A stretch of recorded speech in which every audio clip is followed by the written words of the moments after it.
Hello guys, welcome back to my YouTube channel. मैं doctor Manoj Yadav. Guys देखिए, काफी patient का या फिर काफी लोगों का एक कॉम्प्लिकेटेड सा क्वेश्चन होता है कि बिना दवाई खाए क्या अगर हमारी हार्ट की नसें या फिर हमारी जो ब्रेन की नसें हैं या फिर कोई भी नसें हैं उनमें ब्लॉकेज है, वो खुल सकती है क्या? तो देखिए, क्वेश्चन भी काफी कॉम्प्लिकेटेड है, इसका आंसर भी बहुत ही ज्यादा कॉम्प्लिकेटेड होने वाला है। लेकिन मैं आपको एक चीज यहाँ पे क्लियर करना चाहूंगा कि अगर मान लीजिए आपको कोई डायबिटीज की समस्या है, आपको कोई हार्ट की प्रॉब्लम है या फिर आपको कोई बीपी की समस्या है, आपको स्ट्रेस बहुत ज्यादा रहती है और आपको डॉक्टर की दवाइयां चल रही हैं, तो आपने अपनी जो दवाइयां हैं उनको प्रॉपर वे में प्रॉपर तरीके से लेना होगा। अगर आप ये चीजें नहीं करते हैं तो आपकी जो समस्या है वो बहुत ही ज्यादा बढ़ सकती है, और अगर आप जो मेडिसिन है, आपको जो प्रेस्क्राइब की हुई मेडिसिन है, उनको आप प्रॉपर वे में लेते हैं, तो जो आपकी समस्या है, चाहे वो कैसी भी समस्या हो, वो आपकी कम होने लग जाएगी। फिर एक टाइम ऐसा आता है कि जो आपकी दवाइयां हैं वो धीरे धीरे कम भी होने लग जाती है। लेकिन आज का हमारा जो टॉपिक है वो इनसे टोटली डिफरेंट है। वो टॉपिक ये है कि क्या हम बिना दवाई खाए हमारी कोई भी नसें हैं या फिर हमारी हार्ट की कोई भी नसें हैं उनको खोल सकते हैं क्या, जिससे कि हमें हार्ट अटैक से बचा जाए, या फिर हमारे जो ब्रेन स्ट्रोक है या फिर ब्रेन के अंदर कोई ट्यूमर है उनसे बचा जाए, या फिर खून के थक्के जमने लग जाते हैं उनसे बचा जाए।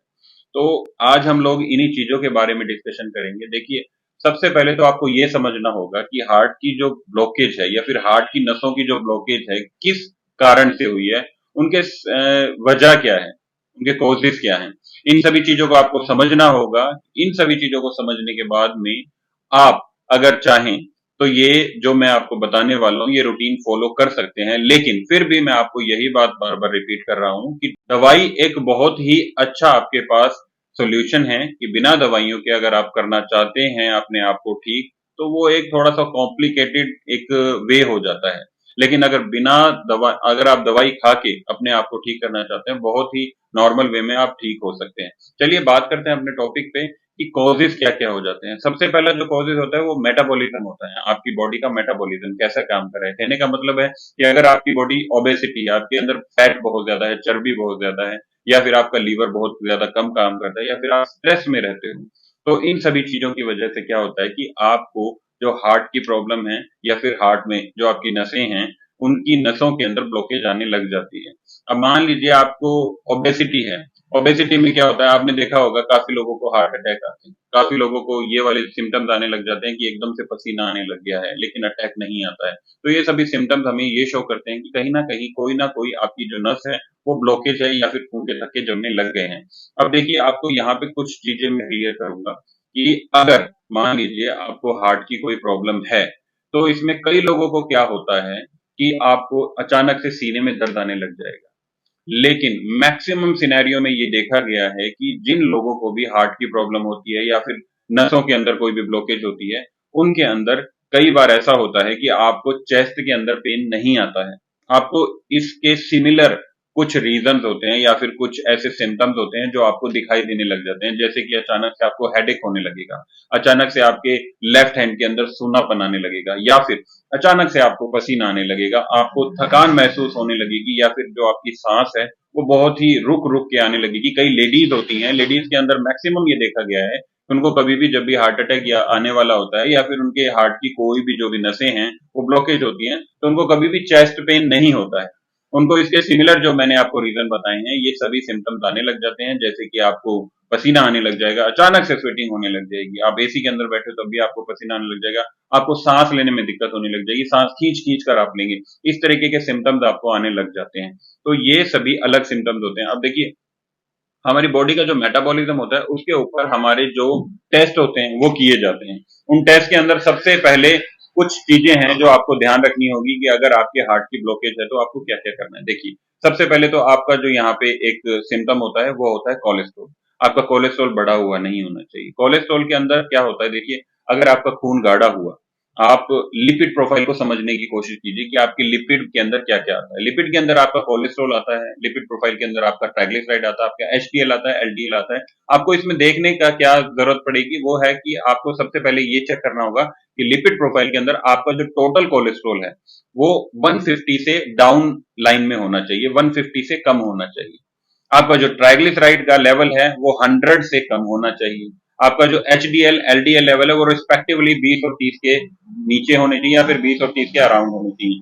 ये सभी जो सिम्टम्स हैं ये लिपिड प्रोफाइल के अंदर आते हैं। लिपिड प्रोफाइल को समझने की जरूरत है। लिपिड प्रोफाइल का टेस्ट जब भी आपका होगा वो आपके ब्लड के थ्रू होगा, आपके हाथ से आपका ब्लड सैंपल लिया जाता है, आपका लिपिड हो जाता है। जो सबसे अच्छा और सबसे बढ़िया तरीका है लिपिड प्रोफाइल को जानने का वो यही है कि आपको खाली पेट अपना लिपिड टेस्ट करवाना पड़ेगा। दूसरे जो रीजन है उनमें आता है स्ट्रेस या फिर आपका मेटाबॉलिज्म का जो भी सिम्टम है। आप अपने मेटाबॉलिज्म को ठीक रखिए, अपने खान पान को ठीक रखिए। आपने दवाइयां अगर नहीं खानी है तो अपना लाइफस्टाइल चेंज कीजिए। लाइफस्टाइल चेंज करने के अंदर क्या आ जाता है कि देखिए, आपको सबसे पहले अपने जो भी फास्ट फूड हैं या फिर जो भी पैक फूड हैं, सैचुरेटेड फूड हैं, वो आपको बंद करने होंगे। आपने वो बंद करने के बाद में अपना लाइफस्टाइल थोड़ा सा चेंज करना है। लाइफस्टाइल के अंदर क्या आएगा कि आपको सुबह के टाइम पे भी वॉकिंग करनी है, जॉगिंग कर सकते हो, या फिर इवनिंग के टाइम पे भी आप वॉकिंग और जॉगिंग कर सकते हो। खाना खाने के बाद कम से कम आपको 500 कदम नाइट में चलना होगा। 500 कदम कोई ज्यादा बड़ी बात नहीं होती गाइस, बहुत ही नॉर्मल होते हैं। आप घर से निकलने की कोशिश कीजिए। जैसे ही आप खाना खाने के बाद घर से निकलेंगे, आपको पता ही नहीं चलेगा कि 500 कदम कैसे पूरे हो गए। देखिए, जब भी आपका डाइजेस्टिव सिस्टम गड़बड़ाएगा, जब भी आपके डाइजेस्टिव सिस्टम के अंदर कोई भी प्रॉब्लम आती है, तो भी आपको हार्ट की प्रॉब्लम आ सकती है, आपकी नसों के अंदर ब्लॉकेज आ सकती है। तो सबसे पहले आपने ध्यान क्या रखना है, अपना लिपिड चेक करवाना है। लिपिड के अंदर आपने जो मैंने आपको पॉइंट्स बताए हैं, कोलेस्ट्रॉल 150 से डाउन होना चाहिए, ट्राइग्लिसराइड 100 से डाउन होना चाहिए, एचडीएल एलडीएल जो रिस्पेक्टिवली हैं वो लेवल्स आपके 20 और 30 के आसपास होने चाहिए। अगर आपका एचडीएल इतना है तो नॉर्मल है। दूसरा, आपने खाने के लिए सुबह के टाइम पे आप अच्छे से खाना खाइए। शाम के टाइम पे आपने जितने ज्यादा हो सके आपको फाइबर इंक्लूड करना है अपनी बॉडी में। देखिए क्या होता है, कई लोग जो हमारी नसों के अंदर ब्लॉकेज आने लगती है वो एक अडल्ट एज के अंदर आने लग जाती है। 13 साल की एज के बाद में क्या होता है, धीरे धीरे ब्लॉकेज आने लग जाती है। कभी भी आ सकती है blockage all over life time में, लेकिन अपने खाने के ऊपर डिपेंड होता है। अब जब 13 साल का एक वयस्क बच्चा होता है, एक नॉर्मल सा बच्चा होता है, उसको हमेशा कुछ भी खाने के लिए दिया जाता है। उसको जरूरत होती है उस टाइम, क्योंकि उसकी बॉडी को हेल्दी बनाने के लिए इन सभी इंग्रेडिएंट्स की जरूरत होती है, प्रोटीन और विटामिन की जरूरत होती है। लेकिन जब हम 30 साल के हो जाते हैं, 30 साल के बाद भी हमारा जो खान पान का रूटीन है वो वही रहता है जो 13 साल के बच्चे का था।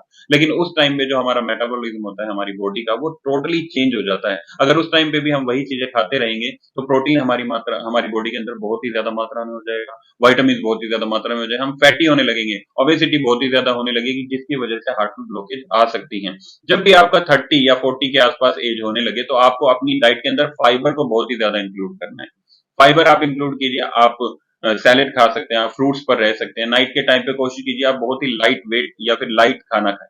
जितना आप लाइट खाना खाएंगे, जितना आप जूस पियेंगे नाइट के टाइम पे, जितना लिक्विड फूड या फिर सूप वगैरह के ऊपर आप जाते हो, जितना आप ये यूज करते हो, ये सभी चीजें यूज करते हो, आपकी ओबेसिटी डाउन होने लगेगी। साथ ही आपका जो डाइजेस्टिव सिस्टम है वो प्रॉपरली वर्क करेगा। जैसे डाइजेस्टिव सिस्टम प्रॉपरली वर्क करने लग जाता है वैसे ही आपकी बॉडी के अंदर संतुलन आने लग जाएगा।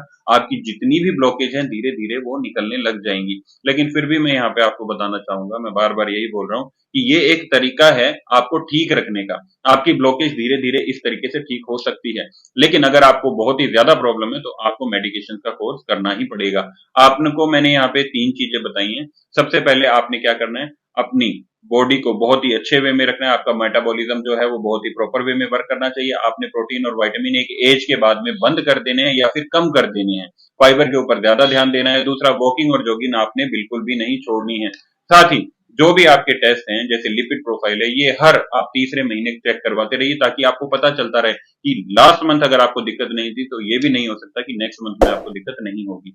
इससे आपको क्लियरली रहेगा कि आपको हार्ट की कोई प्रॉब्लम तो नहीं है। आप उसी तरीके से अपने डॉक्टर से मिल सकते हैं, आपका मेडिकेशन का कोर्स चल सकता है, या फिर जो भी आपका लाइफस्टाइल है उसे आप चेंज कर सकते हैं। बाकी कुछ भी पूछना हो आप मेरा नंबर जानते ही हैं। Thank you.